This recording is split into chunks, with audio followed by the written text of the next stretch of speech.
Gary DePaul with Unlabeled Leadership. Welcome to episode 75. Phyllis Millikan taps into the wisdom of teams. Here's a shout out to listeners in Wisconsin, and some of the cities that have listeners are Appleton, Brookville, Hartford, Madison, of course Milwaukee, where I lived for a year, and Oak Creek. With that, let's get started.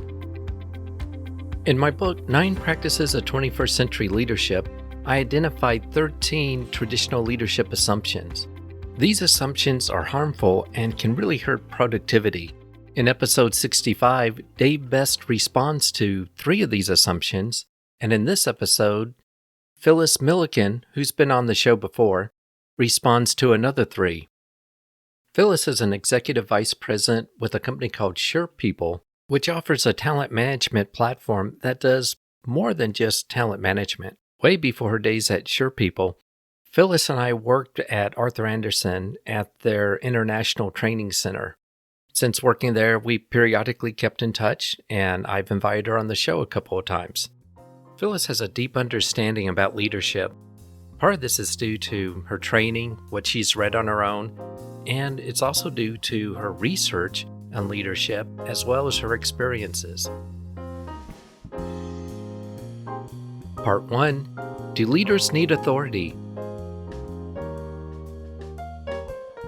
The first traditional leadership assumption I write about is called leaders need authority, and this is something that anyone can fall trap to. After graduate school, I worked for Arthur Andersen, and they expected me to work with some of the managing partners of the firm. Back then, I had trouble just with the concept of working with the managing partner. I mean, here I was, a senior instructional designer, and I thought, why would someone like this listen to me? Well, I found out pretty quickly that I was wrong. I ended up having really good relationships with the managing partners that I worked with and partnered with, and it was actually a really good experience working with them. Phyllis responds to this leaders need authority assumption, and, well, I'll let her talk about it. Here's Phyllis. Do you have to have authority to lead? I don't believe so. So I think that the assumption is not necessarily based in the reality. Yeah. My personal point of view is there are individuals that have often had nobody reporting to them, but are leaders within an organization. And it really is primarily due to the skills that they're bringing, the way in which they behave, and an earned respect. When that dynamic occurs, individuals follow. They have a tendency of looking to that individual for guidance and for leadership. I think those that believe that they need authority and have that assumption, my personal experiences are there's something else that's happening that's leading to that. For example, if an organization is very hierarchical, then there's a tendency to believe you need that authority because of that hierarchy. That's the norm at that organization. Even in those situations, the differences that I see in leaders that actually rely on that authority versus those that lead is really dramatically different. For example, and this is something I've been doing a lot of just because of the organization I work and where we're focused, I've been doing a lot of research. And what I find, and when I was looking at leaders need authority and then some of the implications that you had in your book, Gary, one of the other implications is the behavior. When you're behaving in a way where you're asserting authority, those types of behaviors actually lead to burnout, and they lead to the lack of engagement, and they lead to decreases in productivity and decreases in innovation. Because when you stifle the organization, when you disable individuals from contributing because you're not asking for input, that essentially leads to negative implications for the organization holistically. There's a curious phenomenon that I've discovered. I've recently talked to someone who worked in the organization as an AVP. I won't say which one. In the organization, the chief HR officer hires a lot of people with PhDs, wants the smartest and brightest. And when he's in a meeting and he has his PhDs with him, he shows to the business, I have all these really smart people. But what I found from this colleague of mine is that the chief HR officer makes all the decisions. Once you're in the organization and you're hired for your brilliance, your insight, your ability to create and innovate, he doesn't want you to do any of those things. He wants you to do what he wants you to do and limits your contribution other than following orders. Yeah. And that's incredibly demotivating. Yeah. When you're hiring individuals and essentially not enabling them, empowering them to contribute, you diminish their value. Even if that's not your intention, you're diminishing their value within that organization. And that's really demotivating. There's so much research behind this, Gary. There's so many different areas that have really dug into this. Mayo Clinic did a study, Stanford did a study. There's been a lot of research around psychological safety, and the underpinnings of really the most successful leaders are all anchored in creating psychological safety and having and/or growing, right, emotional intelligence and being very self-aware, having that ability to relate to others, and then really understand the dynamics between team members so that you can foster those relationships and you can foster the ability to actually recognize the differences and the value of the differences of the team members, what they bring. And that generates the innovation, generates productivity, generates the engagement. When leaders simply dictate, all they'll get is a reflection back of themselves. So they actually limit the possibilities. How would you describe psychological safety if you were going to explain it to someone? The way I would describe psychological safety, although this might be jumping ahead a little bit, but it is creating an environment where it is okay to share. It's okay to fail. It's okay to offer ideas that are not exactly in alignment with maybe what that leader, so to challenge ideas. And that be okay. So you're creating an environment where there is genuine safety. There's not this punitive aspect of, if you don't agree with me, there will be a consequence. If you are not 100% successful 100% of the time, there's going to be a negative consequence. You essentially create a safety net for the individuals on your team to really perform. And sometimes that performance does mean failure, and that's okay. And the reason it's okay is so we can learn from it, so we can adjust from it. That, for me, is what describes psychological safety. You shouldn't be afraid to tell your boss, this isn't working out the way I had thought it was going to work out, or I'm not able to get all the way there. It's not a fear-based discussion. It's a discussion where, hey, I'm not able to get all the way there. And then it becomes, okay, let's figure this out. And there's somebody there with you, problem solving side by side, versus having somebody that you're kind of bracing yourself for the consequence. When you experience mistakes, failures, you offer ideas, and there's no negative consequence. There's nothing that is held against you, but instead, when you're appreciated for trying, for offering new ideas that are different and innovative, then that seems to encourage, if what I've read in the research on psychological safety, it seems to encourage people to do even more innovative and creative and ideas and taking risks. Exactly. And you're also creating opportunities to coach. Yeah. If you stifle the conversation, you are also removing the opportunity to provide coaching and feedback and guidance. You are missing teaching moments.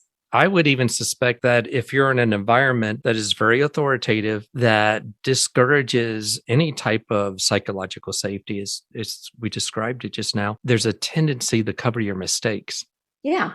Yeah, you won't admit it. You won't admit it. It also, and this is something I've actually observed, it also creates the sense of deflection.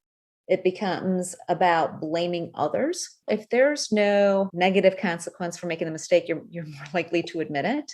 If there's a consequence every time you make an error, then you are likely to not want to be accountable for that error. Yeah, I think accountability is a big part of that. When you try to be accountable and it's held against you, and if you're in that type of environment and it's repeated over and over again, then there's a tendency to where you don't want to be accountable. Correct. Yep. You're incenting poor behavior. You're incenting individuals to blame each other because no one was going to want to bear the brunt of that consequence. The other thing, and so in an organization that I worked at, When I first joined the organization, what I found was that there just wasn't a lot of dialogue. I personally have my style is to say, okay, let's talk about it. I want to hear everything. Challenge me.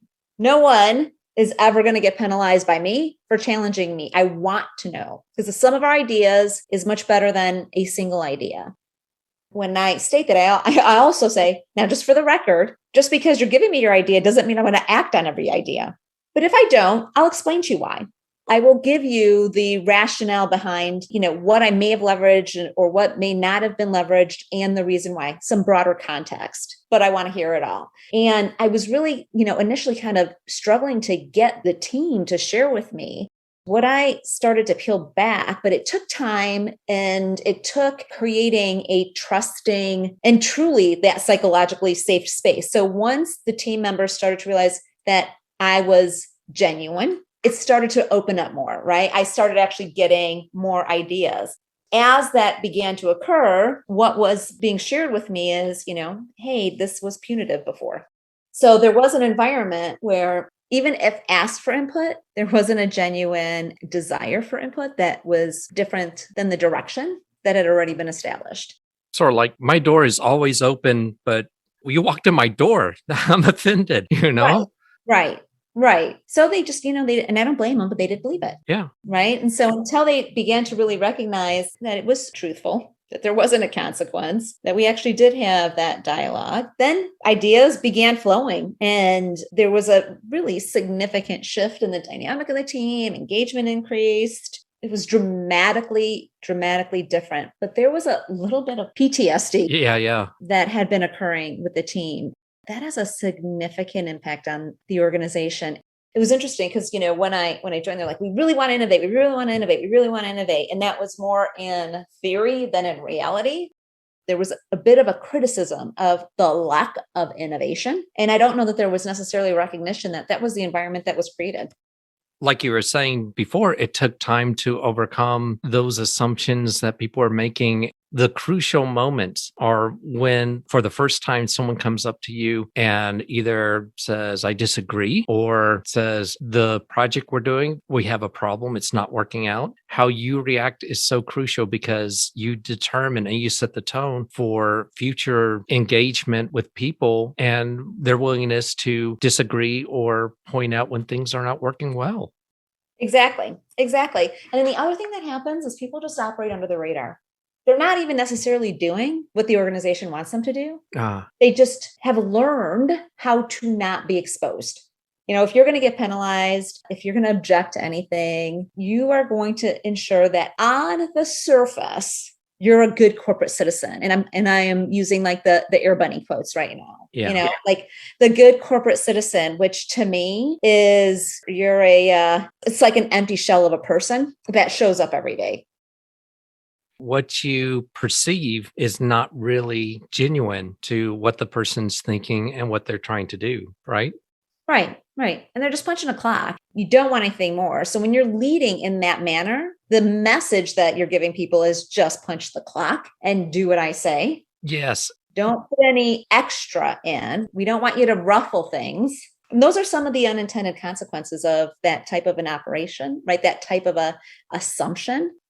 Liz Wiseman describes that when people stay and they operate under the radar, so to speak, they just punch in, do their time, like punching on a clock. Then you have what she describes as the Walking Dead, the zombies. Yeah. And they're not contributing 100%. And it's worse than having them stay on functioning that way than as if they left.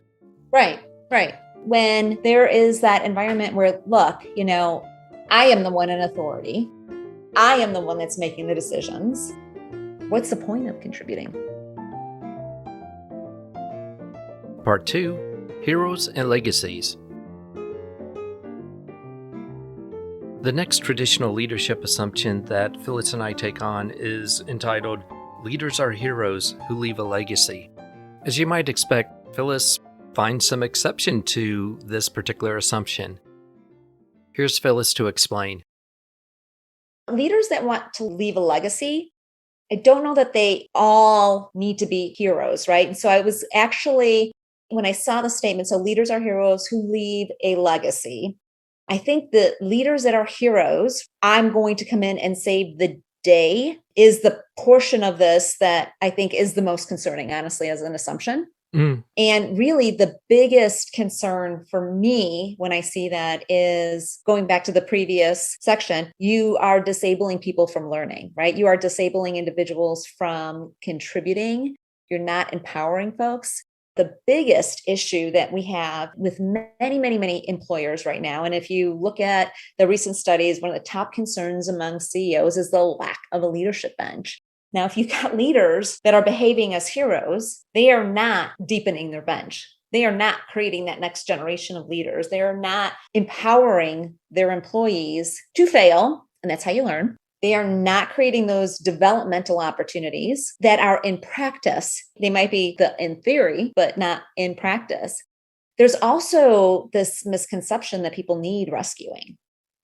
Yeah. Okay. That makes sense. Analogies that I was kind of thinking about, like, okay, now if the boat's actually sinking and you're acting as a hero, the likelihood is it's going to sink.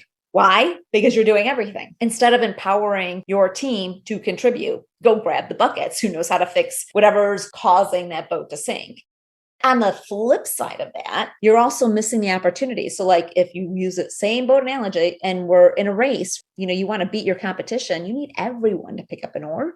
You need everyone to contribute to win that race. You can't do it alone. So this hero concept also, I think, leads to lack of achievement, lack of really getting that organization to where they would like to be. And they could have gone further if they actually leveraged the talents within their organization. That makes perfect sense. If you and I were on the same team, and if you were the one who was just deciding what the purpose is, how we're going to do things, then me and the other people, we wouldn't be able to provide a different perspective or provide some other things to consider. Not saying that you're like that at all, but it's it is very limiting on what you can accomplish if everyone is not allowed to make a contribution and learn from their perspective that should be unique. Absolutely. Absolutely. And this concept of, like if you're the hero, you're smarter than everybody else. Yeah. That to me is associated with you're no longer learning. So you're actually stifling yourself with that assumption. You're limiting your own development by thinking you can't learn from your team members. I personally try to hire in diversity of thinking. And, depending on the type of team that I'm leading, I also look for individuals that have strengths where I know I don't, creating that self-awareness. So it's not about being smarter. It's just where do you leverage the strengths and how do you shore up strengths with diversity? When you first started talking about this, you're talking about that if you want to leave a legacy, you don't necessarily have to think of yourself as a hero or try to act as a hero. And I was thinking about that when you said that. I was thinking that just by modeling leadership behaviors, in a sense, you're going to leave some type of an impression on the people around you, sort of like leaving a legacy. Yeah. One of the things that I personally take great pride in is individuals that I've coached and mentored that have gone on to be really, really successful. They are CHROs in organizations. They're doing some really, really great work. I take pride in that. I think a legacy to me is you're leaving those that you encountered or that organization better than when you arrived, not entirely on your shoulders. Part 3, does intimacy weaken leadership? The third assumption that Phyllis and I discuss is entitled, Intimacy Weakens Leadership. Intimacy means close familiarity or friendship. Weakness involves the lack of power to perform. The assumption is that leaders cannot be friends with team members or anyone who reports to them. The underlying belief is that you cannot discipline or you would have difficulty disciplining someone who you have a friendship with. Phyllis lets you know what she thinks about this assumption. Here's Phyllis. This is one of those where I 100% disagree. I really think this is rooted in insecurity.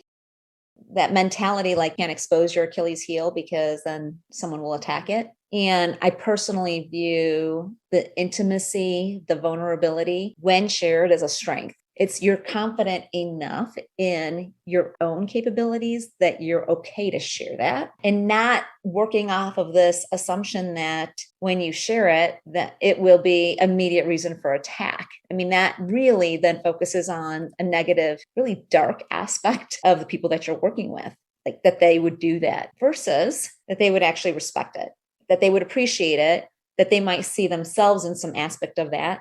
They can more closely relate to you. And it really is a bridge to relationships. And when you strengthen relationships on multiple levels, you are actually increasing the effectiveness of the manner in which you're communicating with individuals. You are enabling the ability to inspire. And without some level of intimacy, I don't know that you really can inspire. Like when you think of all of the public speakers out there, right? Those motivational speakers, it's almost all rooted in a story in which they are exposing a struggle. They are exposing their weakness and how they dealt with it.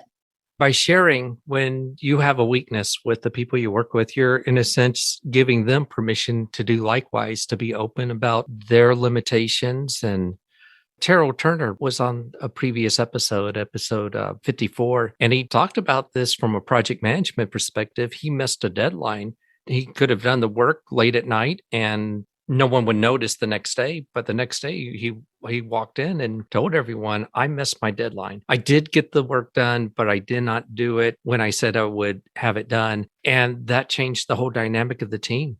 They were much more open and honest and willing to help one another. When he did that, it triggered a whole different mindset for the people he worked with. Exactly.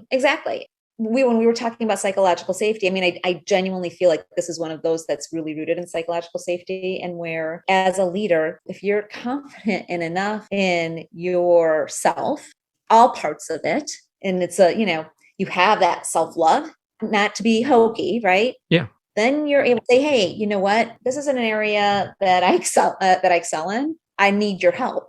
Gary, I personally, if I really need to be in the weeds, I will be in the weeds. It's not my natural go-to place. And if I'm there for too long, I get really personally demotivated. And then I just miss things then, because I just get like, I don't even know how to describe it. When you get caught up in all the details, it's very easy, I know for me, to become overwhelmed. Yeah. Almost paralyzed because there's so much to do.